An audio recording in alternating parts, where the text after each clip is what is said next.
এই চল চল চল চল। আরে ভাই গেমটা শেষ করি। আরে ভাই আব্দুর রহিম বেঁচে, তাড়াতাড়ি চল। নাইম, তোমরা কোথায় যাচ্ছ?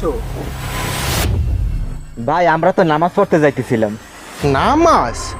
আমি তো ভাবছিলাম আজকে তোমাদের নিয়ে সিনেমা দেখতে যাব। তোমরা কি জানো না শাকিব খানের নতুন একটা সিনেমা রিলিজ হয়েছে? চলেন ভাই, তাহলে নামাজ পড়ে তারপর যাই। আরে ভাই, দেড়টায় শো শুরু হয়ে যাবে, এখন কি নামাজ পড়ার সময় আছে নাকি? তাড়াতাড়ি চলো।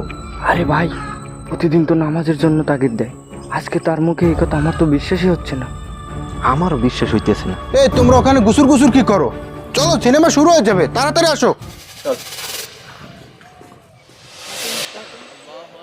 নাইম, হাসিব, তোমরা শোনোনি আজান হয়ে গেছে? তোমরা এখন এখানে কি করো? মসজিদে যাবে না? আরে ভাই, আপনার তো বিষয়টাই বুঝতে পারতেছি না। একদিন নামাজ পড়া বাদ দিয়ে সিনেমা দেখতে নিয়ে গেলেন, আজকে আবার নামাজের জন্য ডাকতেছেন কেন? আজকে কি নামাজ পড়ে তারপর সিনেমা দেখতে যাবেন? বেয়াদব! আমি 3 দিন হয়েছে তাবলিগে গিয়েছি, তার ভিতরে তোরা নেশাবাড়ি শুরু করে দিয়েছি। আবার আমার নামে মিথ্যা অপবাদ দিস। আমি তোদের নিয়ে সিনেমা দেখতে গেছি। ভাই, আপনি যদি তাবলিগেই থেকে থাকেন, তাহলে সেই দিন আমাদের সাথে কে ছিল? আমি তো কিছুই বুঝতে পারতেছি না। তোরা এখনো কিছু বুঝতে পারতেছিস না? আমি যদি সেই দিন তাবলিগে থাকি, তাহলে সেই দিন তোদের সাথে কে ছিল? হ্যাঁ ভাই, বুঝতে পারছি ভাই।